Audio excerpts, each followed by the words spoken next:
যোৱা 6 মাহ ধৰি কেঞ্চাৰ ৰোগত আক্ৰান্ত হোৱা শ্ৰী শিবা তাঁতী পৰিয়ালবৰ্গক উন্নতমানৰ চিকিৎসাৰ বাবে সমাজসেৱক অজয় গগৈদেৱৰ গাঁঠিধন খৰচ কৰি 50,000 টকা আৰ্থিক সাহায্য আগবঢ়ায়।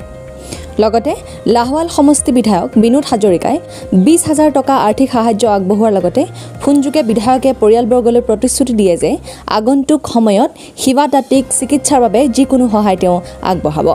লগতে গণেশবাৰী, মকলবাৰী, কামাখ্যাবাৰী চাহ বাগিচা শ্ৰমিকসকলৰ লগতে স্থানীয় ৰাইজে সকলোৱে 40-50 টকাকৈ দি চিকিৎসাৰ বাবে সাহায্য আগবঢ়ায়।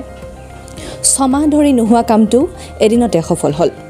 কেঞ্চাৰ ৰোগত আক্ৰান্ত হোৱা শ্ৰী শিবা তাঁতীক চিকিৎসাৰ বাবে কেবিনেট মন্ত্ৰী বিমল বৰাই এম্বুলেন্সৰ ব্যৱস্থা কৰি দিয়ে। কৰ্কট ৰোগত আক্ৰান্ত হোৱা শিবা তাঁতীক চিকিৎসা কৰিবলৈ গুৱাহাটী বি বৰুৱা কেঞ্চাৰ হস্পিটেললৈ লৈ যোৱা হয়। দল সংগঠনৰ লগতে চাবুৱা লাহোৱাল সাংবাদিকসকলেও চিকিৎসাৰ বাবে আৰ্থিক সাহায্য আগবঢ়ায়। শিবা তাঁতী নামৰ এজন যুৱক কৰ্কট ৰোগত আক্ৰান্ত হৈছে। দিকম বজাৰ তেওঁ সাংবাদিকৰ লগত আপুনি প্ৰত্যক্ষ কৰিলে আৰু প্ৰত্যক্ষ কৰি আহি নিজৰ বাসগৃহত 50,000 টকা আপুনি দান হিচাপে আগবঢ়াইছে। কি ক'ব? হয়, আজি আমি পুৱা ভাগতে যি কামাখ্যাবাৰী চাহ বাগিচা আজি ইয়াতে ঘৰ আমাৰ শিবা তাঁতী, তেখেত আজি প্ৰায় 3-4 মাহৰ পৰা কৰ্কট ৰোগত তেখেত ভুক্তভোগী হৈ আছে।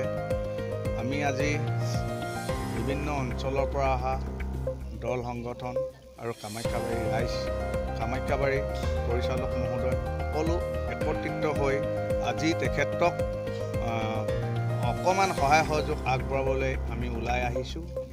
আজি শিবা তাঁতী এজন দুভগীয়া পৰিয়াল, তাৰ ঘৰত ইনকম নাই। দেউতাক আছে, দেউতাক বুঢ়া, মাক বুঢ়ী, তেখেতৰ মাক দেউতাক বুঢ়া বুঢ়ী, তেখেতৰ দেউতাকৰ উপাৰ্জন নাই কাৰণ দেউতাক চকুৰে নেদেখে।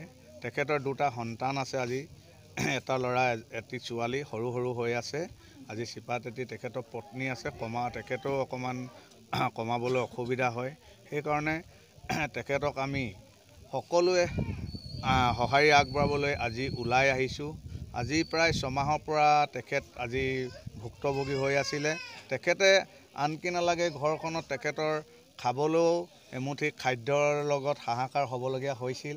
যেতিয়া আপোনালোকৰ চাবুৱা আমাৰ প্ৰেছ ক্লাব আৰু লাহোৱাল প্ৰেছ ক্লাবৰ সাংবাদিকসকলে কালি যি শিবা তাঁতীক লৈ বা ইয়াৰ স্থানীয় যুৱকসকলে আপোনালোকৰ লগত সহযোগিতা আগবঢ়াই দিকম অঞ্চলত দোকানে দোকানে দান পাত্ৰ লৈ ঘূৰি ফুৰিছিলে, সেই সময়তে মই আপোনালোকক দেখি কাষ চাপি গ'লোঁ আৰু ভাল লাগিলে এই বস্তুটো দেখি, যিটো আপোনালোকে শিবা তাঁতীক দান বৰঙণি সাহায্য আগবঢ়াবলৈ, যিটো ৰোগত কৰ্কট ৰোগত ভুগি আছে, এই বেমাৰৰ পৰা হাত সাৰিবলৈ, বেমাৰটো ভাল কৰিবলৈ দান বৰঙণি তুলি আছিলে। গম পাই ময়ো তেখেতলোকক 50,000 টকা মই দিবলৈ সক্ষম হৈছোঁ মোৰ গাঁঠিধনেৰে। আৰু লগতে আমাৰ স্থানীয় লোকেল বিধায়ক আমাৰ লাহোৱাল সমষ্টিৰ বিনোদ হাজৰিকা ডাঙৰীয়াদেৱে 20,000 টকা তেখেতৰ কাৰণে দান বৰঙণি আগবঢ়াইছে। কথাটো মই তেখেতকো অৱগত কৰিলোঁ আৰু তেখেতে পিছৰ পৰ্যায়ত আৰু যেন শিবা তাঁতীক এনেকৈ দান বৰঙণি আগবঢ়াব। প্ৰথমতে তেখেতক গুৱাহাটী বি বৰুৱা হস্পিটেললৈ, কেঞ্চাৰ হস্পিটেললৈ নিবলৈ তেখেতক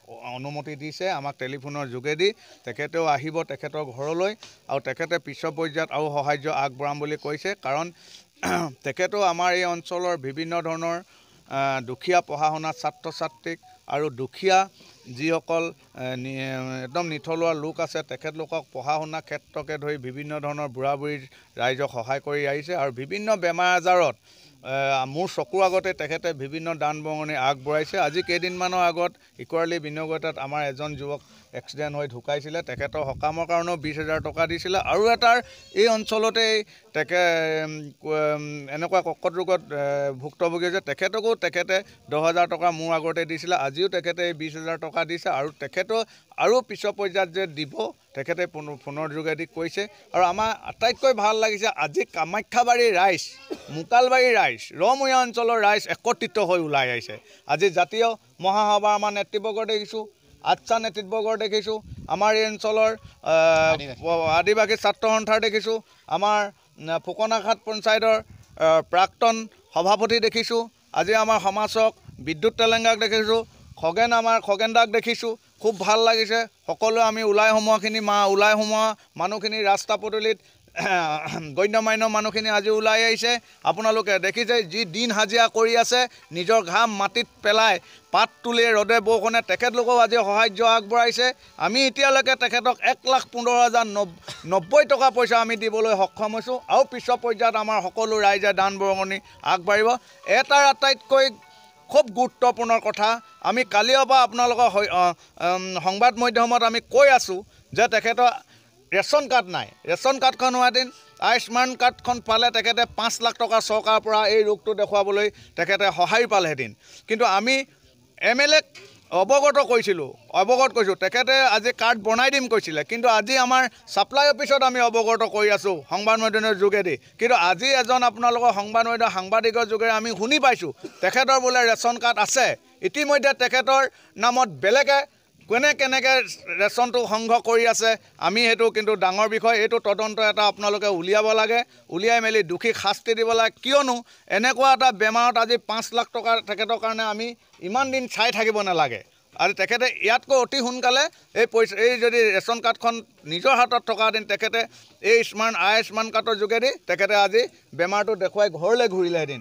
কিন্তু আজি এটা খুব তাৎপৰ্যমূলক বিষয়, যে গুৰুত্বপূৰ্ণ বিষয়, যে তেখেতৰ ৰেচন কাৰ্ডখন কোনে খাই আছে ইমান দিনে। এই বস্তুটো কিন্তু আমাৰ বিধায়ক বিনোদ হাজৰিকা দেৱক মই এটাৰ তদন্ত কৰিবলৈ মই এই পবিত্ৰ স্থানৰ পৰাই অনুৰোধ কৰিছোঁ। আৰু ছাপ্লাই অফিচ যিসকল বৰমূৰীয়াসকল আছে, বিষয়ববীয়াসকল আছে, তেখেতলোককো মই অনুৰোধ কৰিছোঁ এই বস্তুটো এটাৰ, আমাৰ যি কৌপাতি দোকান আছে, আমাৰ যি সুভম মূল্যৰ দোকান আছে, কোনে এইটো এজেণ্ট, কোনে ৰেচনটো খাই আছে, এইটো কিন্তু এটা উচিত বিচাৰ হ'ব লাগে, উচিত তদন্ত ওলাব লাগে, ইয়ে মই ক'ব বিচাৰোঁ। আৰু আমি যি পাৰোঁ তেখেতৰ লগত আছোঁ। তেখেত যেন সুস্থ সৰিয়া হওক ভগৱানৰ ওচৰত মই প্ৰাৰ্থনা কৰিছোঁ। আৰু তেখেতৰ 2টা সন্তান যাতে ভালে কুশলে থাকে, মই ইমানেকৈ ক'ব বিচাৰিছোঁ। আৰু সকলো ৰাইজ দলে বলে ওলাই আহিব লাগে। বিশেষকৈ আপোনাক দেখা গৈছে যে আপুনি বিভিন্ন সময়ত বিভিন্নজনক আপুনি গাঁঠি ধন খৰচ কৰি কিনে যিটো আপুনি সহায় আগবঢ়ায়, আপোনাক ইতিমধ্যে বৃহত্তৰ অঞ্চলটোত দুখীয়া সাৰথী হিচাপত আপুনি এজন পৰিচিত হৈছে, কি ক'ব? চাওক, মোৰ দি ভাল লাগে। মই এটা দৰিদ্ৰ সীমাৰেখাৰ মই পৰিয়ালৰ ল'ৰা। আপোনালোকে মোক সৰুৰ পৰা দেখি আহিছে, মোৰ একো নাই, মোৰ ঘৰখনো জিৰ'। আজি মই কিবা এটা ক'ৰবাত কৰিছোঁ, 2 টকা কমাইছোঁ, মই অন্ততঃ মই এতিয়া এমুঠি ভাত খাবলৈ পাইছোঁ, এটা কাপোৰ পিন্ধিবলৈ পাইছোঁ। মোৰ সেইটো কাৰণে খুব মানে ভাল। আৰু মই এইটো যে পাইছোঁ, মোক দিছে ভগৱানে, সেইটো মই খুব গৌৰৱ কৰোঁ। যে মই যে যিটো মই কাপোৰ পিন্ধিব নাপাইছিলোঁ, স্কুলৰ টাইমত মই স্কুলৰ বেগ লৈ স্কুল যাব পৰা নাছিলোঁ, মই যিটো ভাল কাপোৰ পিন্ধিব, ভাল চাইকেল এখন নাছিলে স্কুল যাবলৈ, সেই পৰ্যায়ত মই ডাঙৰ হ'লোঁ। মোৰ তাৰ দুখ মৰমবিলাক মোৰ মানুহৰ প্ৰতি মোৰ লাগে। আৰু মই সেইটো কাৰণে ওলাই আহিছোঁ। মোৰ আজি যি ইনকম কৰিছোঁ মই খাই হৈ আছে এজন যুৱক আজি দলে বলে ৰাইজৰ লগতে বহুকেইটা সংগঠন উপস্থিত আছে, ভালে টকা উঠিছে, কি ক'ব? আজি আমি ৰাইজৰ উপস্থিতিৰ লগতে আমি সদৌ অসম আদিবাসী ছাত্ৰ সন্থা ডিব্ৰুগড় জিলা সমিতি, ৰমৰীয়া আঞ্চলিক সমিতিৰ বিষয়ববীয়া ও চাবুৱা আঞ্চলিকৰ বিষয়ববীয়াসকল উপস্থিত হ'ল। আৰু আমি সৰ্বপ্ৰথমে আমাৰ নিউজ চেনেলৰ আমাৰ দাদাসকলক চবকে প্ৰথমে মই ধন্যবাদ জ্ঞাপন কৰিব খুজিছোঁ। যিহেতু আমি জ্ঞাত যে চাবুৱা আৰু লাহোৱাল লাইভৰ লগতে আমাৰ আদিবাসী নিউজ টিভিৰ দাদাসকলে আহি বাৰম্বাৰ নিউজ কৰাৰ কাৰণে আজি চবেই ৰাইজ ওলাই আহিবলৈ আমি বাধ্য হ'লোঁ। আৰু যিহেতু যেতিয়া নেকি এই নিউজটো প্ৰচাৰ হ'ল, চবেই মনত এটা নিজৰ মনত ভাবিলে যে যিজন পৰিয়ালৰ আজি তেখেতৰ পিতৃ একমাত্ৰ, তেখেতেও চকু একেবাৰে দেখিব নাপায়, দেখা নাই পোৱা, লগতে তেখেতৰ যিটো ইমান ডাঙৰ এটা জটিল ৰোগত আক্ৰান্ত হৈ আজি যিটো পৰিস্থিতি হৈছে, আৰু আমি পৰিয়ালৰ সৈতে কথা বতৰা পাতি কিনে আমি কিছুমান গম পালোঁ যে তেখেতৰসকলৰ চাহ বাগিচাত পাৰ্মিট কাম নথকাৰ লগতে তেখেতৰসকলৰ কোনো ধৰণৰ এই চাউল কাৰ্ড নাই বা সেনেকৈ কিবা আমি গম পাইছিলোঁ। কিন্তু তৎসত্ত্বেও আজি চাউল কাৰ্ড আজি অনাগত দিনত আপোনালোকৰ সংগঠনৰ ফালৰ পৰা কি সাহাৰ্য আগবঢ়াব?